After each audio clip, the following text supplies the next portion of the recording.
Most important question है exam में। अब आज 2-3 क्वेश्चन जो भी मैं कराऊंगा 4 या 5 नंबर वाले होंगे, मैक्सिमम मार्क्स वाले होंगे, कि अब तो शायद 4 नंबर का ही आता है बोर्ड में। ये बड़ा प्यारा क्वेश्चन है। और एक चीज़ क्लियर करूँ मैं, पता है क्या, चैप्टर 2 को जो हम लोगों ने ये सोच रखा है ना कि चैप्टर 2 बहुत सिंपल है, तो ऐसा नहीं है, सिंपल है, बट बोर्ड में ऐसे ऐसे क्वेश्चन भी आए हैं जिससे आप चौंक जाएंगे। तो ये अगर ये किसी बच्चे से सॉल्व नहीं हुआ है तो इंपॉर्टेंट क्वेश्चन है ये। तो चलो देखते हैं। वैसे इस क्वेश्चन के आप कहेंगे सॉल्यूशन देखेंगे, डिफरेंट सॉल्यूशंस मिलेंगे, बट हम लोग देसी तरीके से जैसे पढ़ते आए वैसे ही करेंगे। बेटा गेट लगाओ, उस बच्चे को दिख नहीं रहा, गेट लगाओ। तो चलो आ जाओ। कह रहे हैं if the roots alpha and beta of the equation, ये हमारे पास एक क्या है, क्वाड्रेटिक इक्वेशन, इसके 2 रूट्स होंगे, सही बात है, अल्फा एंड बीटा। वो कह रहे हैं कि वो P/Q के रेशियो में है, मतलब अल्फा और बी का जो आंसर आएगा अल्फा अपॉन बीटा बराबर P/Q आएगा। तो जब कोई चीज़ रेशियो में होती है तो लेट अगर हम करें, अल्फा को ले लो Px और बीटा को ले लिया Qx। यार इसमें तो कोई दिक्कत नहीं होनी चाहिए, छोटे क्लासेस में पढ़ा है, 10th में ही पढ़ाया गया कि 2 दोस्त हैं, उनकी एज का रेशियो 2:3 है, तो एक की एज 2x एक की 3x, लेट कर सकते हैं, ऐसे ही था।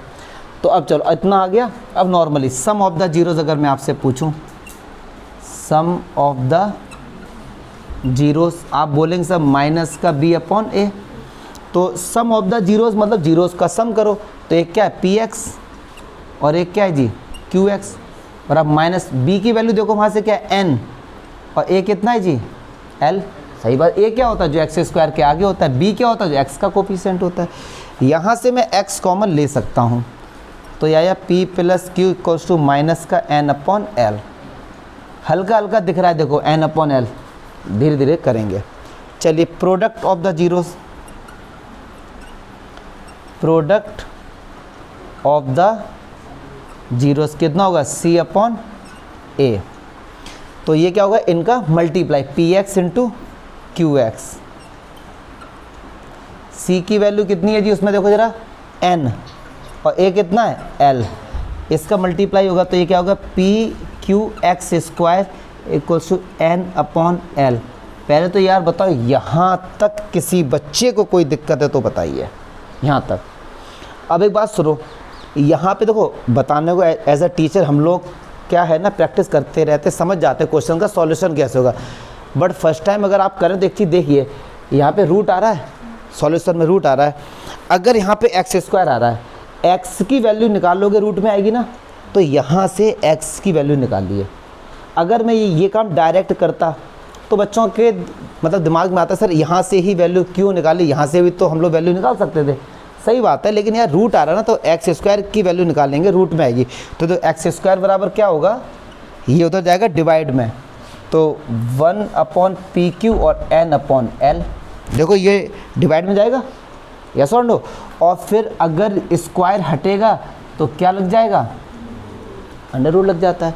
तो x बराबर क्या ऐसे लिख सकते हैं 1/√PQ और √n/L, ऐसे लिख सकते हैं ना यार, ऐसे लिख सकते हैं। अगर दिक्कत है तो कमजोर बच्चों को दिक्कत थोड़ी हो सकती, इसको ऐसे लिख दो, चलो 1/PQ ऐसे लिख सकते हैं, अलग अलग रूट कर सकते हैं ना, रूट इन दोनों के अंदर है। जैसे कहीं पर लिखा है √2 × 3, तो इसको √2 × √3 अलग अलग सेपरेट कर सकते हैं यार, तो ऐसी इनका मल्टीप्लाई था, मैंने अलग अलग लिख दिया इसको, यस और नो।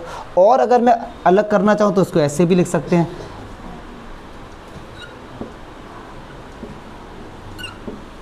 ये सब बेसिक बातें, अगर आपको मैथ्स में बेसिक आता है, क्लियर है, ऐसे भी तो कर सकते हैं। मैंने कर दिया, पता नहीं इससे आंसर आएगा इससे आएगा, इससे मैंने कर दिया।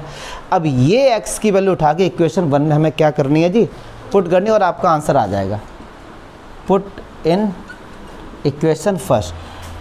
तो देखो यार x की वैल्यू मैं इसको ले लेता हूँ, इसको ले लो, तो ऐसा ये हैं तो तीनों एक ही यार, यस और नो, ये तो तीनों मैंने लिख दिया आपके लिए, पता नहीं किसका यूज़ होगा, और है तो तीनों एक ही, तो मैं इसको ले लेता हूँ बीच वाले को, अब मुझे भी नहीं पता कौन सा है होगा।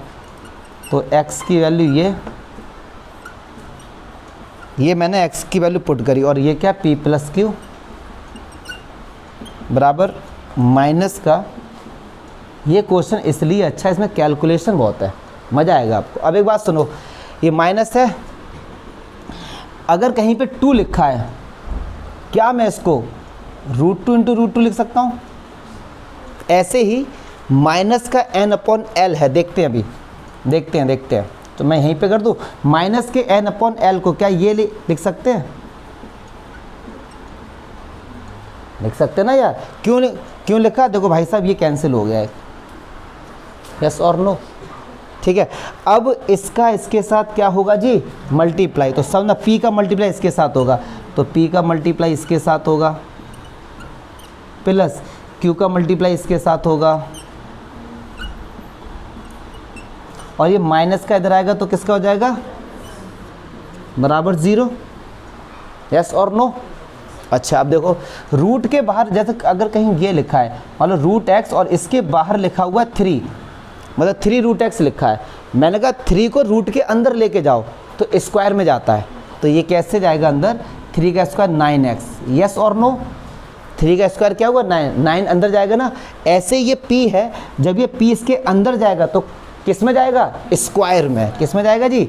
स्क्वायर। तो p square upon P Q, yes और नो। ऐसे q जाएगा अंदर तो q square upon P Q, तो p से p गया, q से q गया, क्या आंसर नहीं आ गया? Under root p upon q, under root p upon q, plus under root q upon p, plus under root n। इसकी वैल्यू कितनी आ गई? और यही तो वैल्यू हमसे पूछी थी यार, इसलिए इम्पॉर्टेंट क्वेश्चन था ये।